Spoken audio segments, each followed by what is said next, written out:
ब्रायरक्लिफ में यह साल की सबसे ठंडी रात थी, लेकिन ठंड से ज्यादा डराने वाली चीज थी अस्पताल के अंदर फैली बुराई। क्रिसमस का समय था, जब आमतौर पर लोग खुशी और उत्साह में डूबे होते हैं, लेकिन ब्रायरक्लिफ में अंधेरा और डर का राज था। यहाँ का क्रिसमस दूसरी जगहों की तरह नहीं था। यहाँ की दीवारों में आतंक और खून के धब्बे थे। ब्रायरक्लिफ में सिस्टर मैरी यूनिस, जो अब शैतान के कब्जे में थी, क्रिसमस के त्योहार को और भी भयावह बनाने के लिए तैयार थी। उसने एक खतरनाक योजना बनाई थी, जिसमें वह ब्रायरक्लिफ के कैदियों और मरीजों को अपने शैतानी खेल का हिस्सा बनाना चाहती थी। क्रिसमस की रात एक नया कैदी ब्रायरक्लिफ में लाया गया।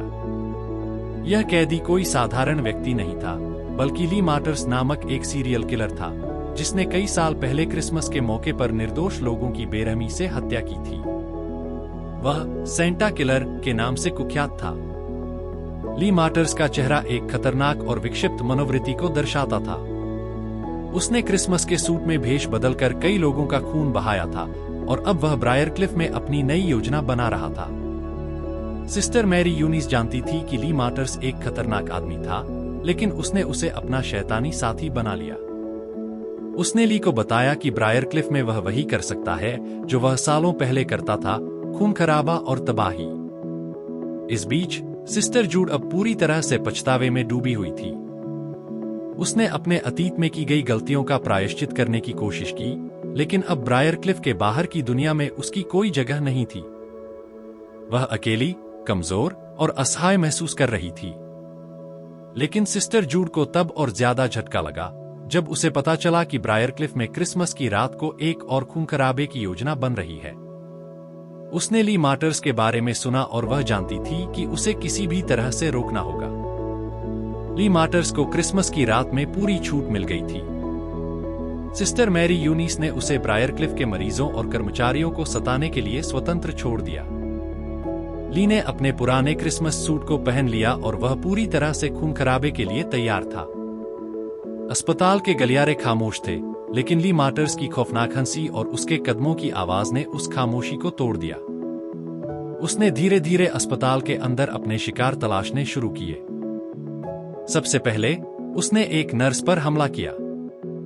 वह नर्स, जो यह सोच रही थी कि क्रिसमस की रात शांतिपूर्ण होगी, ली मार्टर्स के खौफनाक हमले का शिकार हो गई। उसकी चीखें अस्पताल के गलियारों में गूंज उठीं, लेकिन कोई उसे बचाने नहीं आया।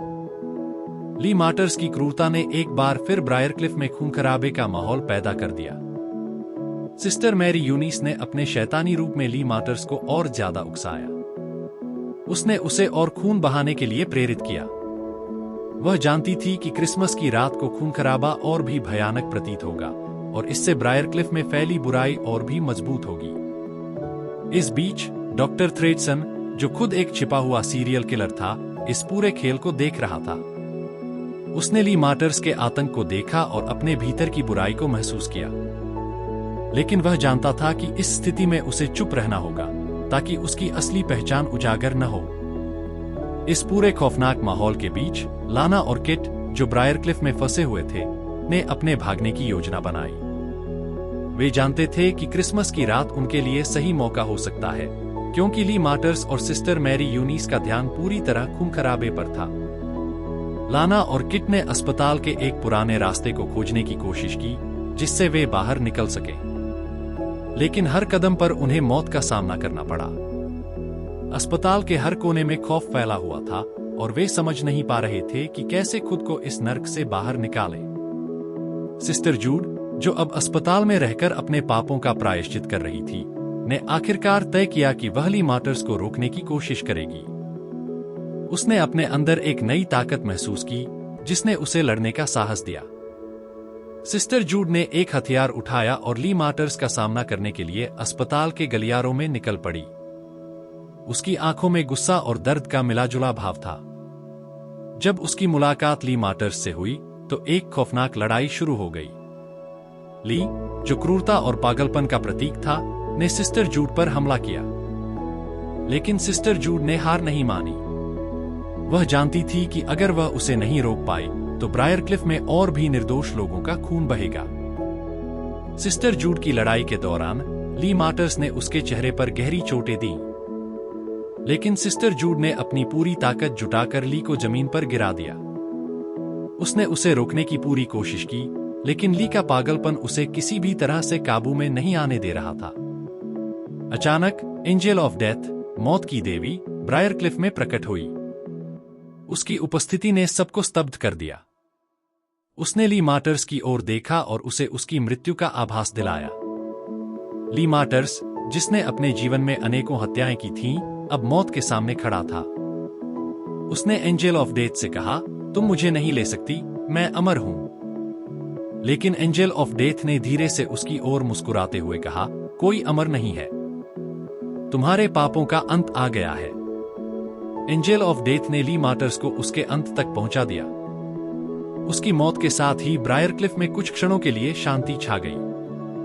हालांकि ली मार्टर्स अब नहीं रहा, लेकिन ब्रायरक्लिफ में बुराई का अंत नहीं हुआ था। सिस्टर मैरी यूनिस, जो अब भी शैतान के कब्जे में थी, ने एक और खतरनाक योजना बनानी शुरू कर दी। उसका शैतानी आतंक अब और भी भयानक रूप लेने वाला था। उसने ली मार्टर्स की मौत को देखकर संतोष की भावना महसूस की, क्योंकि वह जानती थी कि अब ब्रायरक्लिफ में उसका राज और भी मजबूत हो जाएगा। लाना और किट, जिन्होंने ली मार्टर्स के खौफ से बचने की कोशिश की थी, अब एक नई उम्मीद के साथ ब्रायरक्लिफ से बाहर निकलने की योजना बना रहे थे। वे जानते थे कि अगर वे इस मौके को नहीं भुनाते, तो शायद उन्हें दोबारा कभी बाहर निकलने का मौका न मिले। लेकिन ब्रायरक्लिफ के अंधेरे में हर कदम खतरनाक था, और वे जानते थे कि सिस्टर मैरी यूनिस और डॉक्टर थ्रेडसन के आतंक का सामना करना बाकी था।